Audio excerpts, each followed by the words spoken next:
Estás escuchando la homilía del día desde Magdala, Tierra Santa.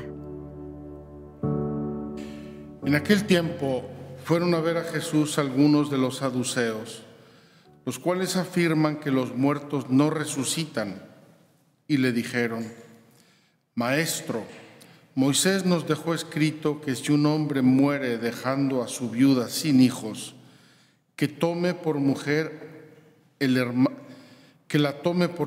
el hermano del que murió, para darle descendencia a su hermano.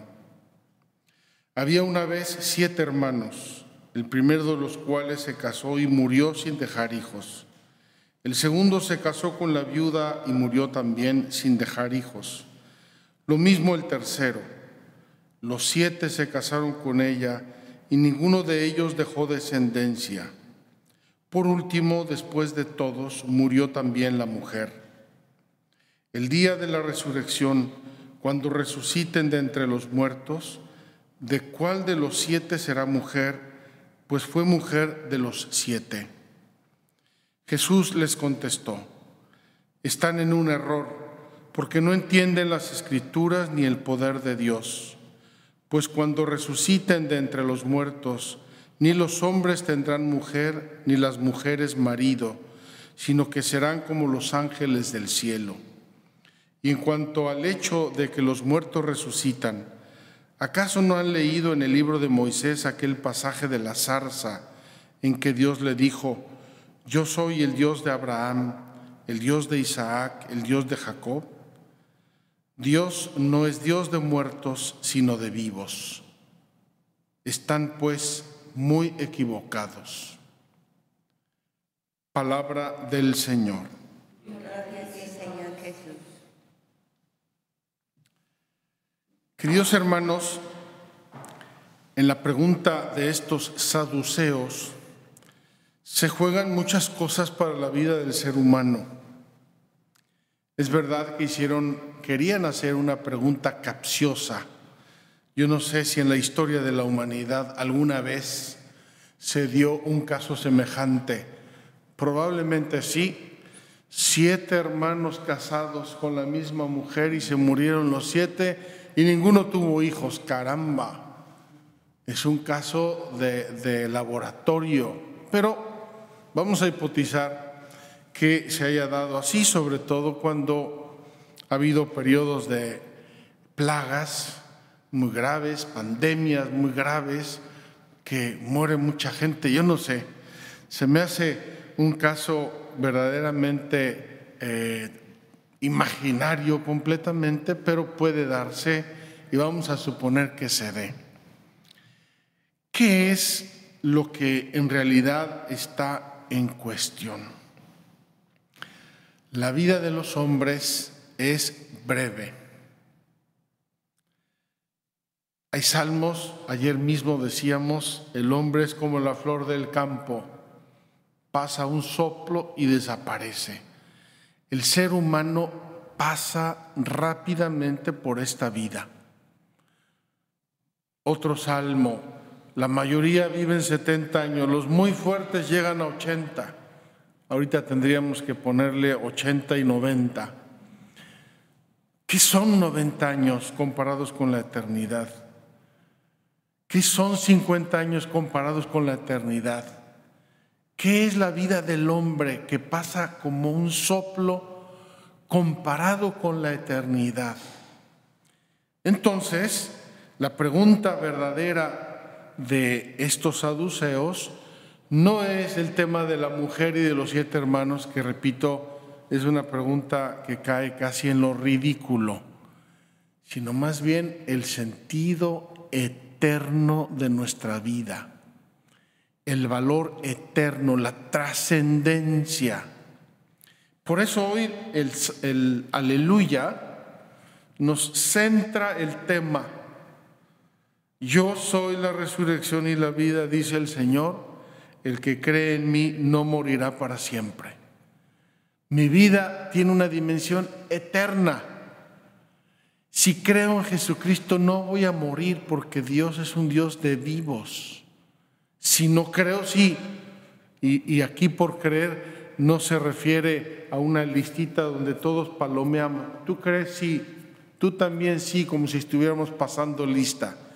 Sino creer aquí significa vivir como Él me enseñó, vivir como Él nos dio ejemplo, vivir según sus enseñanzas.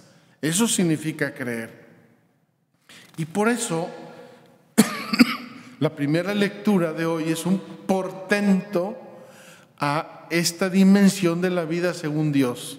Le escribe San Pablo a su hijo amadísimo Timoteo, uno de los primeros discípulos.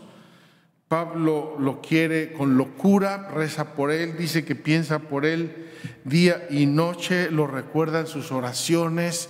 San Pablo, a pesar de que era un relámpago, era también una persona muy afectuosa. Seguramente quería a sus discípulos, hombres, mujeres, familias, los visitaba, les escribía, les mandaba regalos, le mandaban regalos. Y hablando a Timoteo, le plantea la vida a la luz de la eternidad.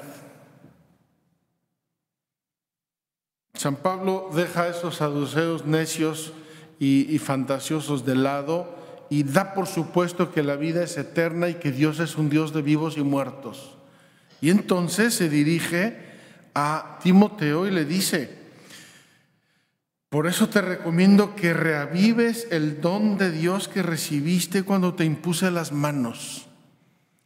Desde el primer momento la Iglesia utilizó la imposición de las manos para transmitir los dones de Dios, las gracias, los sacramentos. También en la misa el sacerdote impone las manos. Es cuando tocan la campanita por primera vez, aunque no es obligatoria. Impone las manos porque en ese momento se da la epíclesis, desciende el Espíritu Santo sobre las ofrendas y las transforma.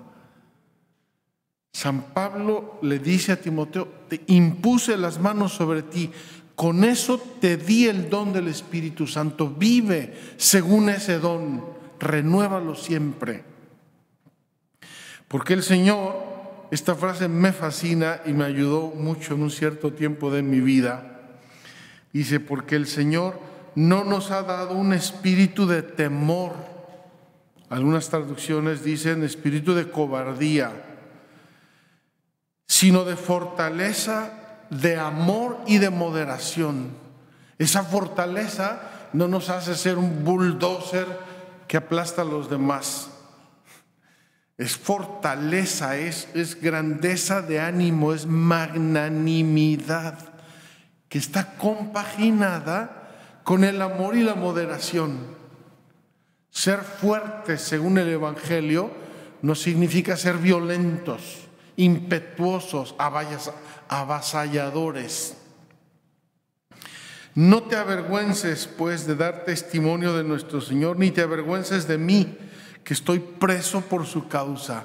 Pablo está preso, estas cartas se llaman las cartas de la cautividad, desde la cárcel en Roma, la cárcel mamertina. Pablo escribe a sus fieles, con eso se consuela, con eso los mantiene en la fe. Y más adelante dice: esta gracia es la que se ha manifestado ahora con el advenimiento de nuestro Señor Jesucristo, quien ha destruido la muerte e irradiado la vida y la inmortalidad por el Evangelio. Los primeros cristianos vivían enraizados en este concepto de la resurrección, de la vida eterna, de la inmortalidad que iban a vivir en Dios. Si no hubiera sido así, el cristianismo hubiera desaparecido en un 2x3. ¿Por qué? Porque fueron perseguidos terriblemente en muchos modos. No tenemos ni idea de lo que debió ser la persecución en el Imperio Romano, cuando la voluntad del emperador era absolutamente incuestionable. Y decía: maten a los cristianos, y maten a los cristianos, persíganlos, quítenles sus bienes, expúlsenlos, mándenlos a otro sitio. Y la fuerza del cristianismo creció porque estaba radicada en la inmortalidad, en la eternidad, en la resurrección. En algún momento de esos primeros siglos llamaron a los cristianos el pueblo que no teme a la muerte. ¿Por qué? ¿Porque son tontos? No, porque Jesús nos ha dado una vida nueva, esa vida donde Dios es Dios de vivos y muertos. Y entonces si muero, no pasa nada, voy a la eternidad. Llego al cielo, se anticipa mi cielo, es lo único que pasa. Por este motivo, dice Pablo, soporto la prisión, pero no me da vergüenza, porque sé en quién he puesto mi confianza. Sé en quién he puesto mi confianza. Y aquí termina, o debe terminar, nuestra reflexión. ¿Dónde está mi confianza? ¿Dónde están mis raíces como ser humano? ¿Dónde? ¿En las redes sociales? ¿En los likes? ¿En el dinero? ¿En las amistades personales? ¿O en Dios? Qué hermoso hemos recitado hoy el Salmo. En ti, Señor, tengo fijos mis ojos. En ti, no estoy mirando, no estoy pajareando para todos lados. En ti tengo fijos mis ojos, mi confianza eres tú. ¿Por qué? Porque pase lo que pase en esta vida, tú eres mi resurrección, tú eres mi eternidad, tú eres mi inmortalidad. Cuando las personas a veces sufren una enfermedad grave, que casi tocan la muerte, el efecto que suele ocurrir es que se hacen muy libres. Le pierden el miedo a la muerte, saben que la vida está en Dios, aunque a veces parece que nos morimos, nos vamos a morir en el instante en que Dios lo quiera. Y entonces esas personas se hacen enormemente libres. ¿Por qué? Porque se les quita ese miedo de la muerte. Mientras tenemos miedo a la muerte no somos tan libres. Nos cuidamos mucho. Tenemos libertad pero limitada. Tenemos miedo a muchas cosas, muchas. Vamos a pedirle hoy a Dios que nos radiquemos en la resurrección de Cristo, que Él sea nuestra resurrección y nuestra vida. Que digamos como San Pablo, sé en quién he creído y en quién he puesto mi confianza y estoy cierto, no tengo ninguna duda. Que así sea. Muchas gracias por escucharnos. Si quieres conocer más acerca de Magdala, síguenos en YouTube y Facebook.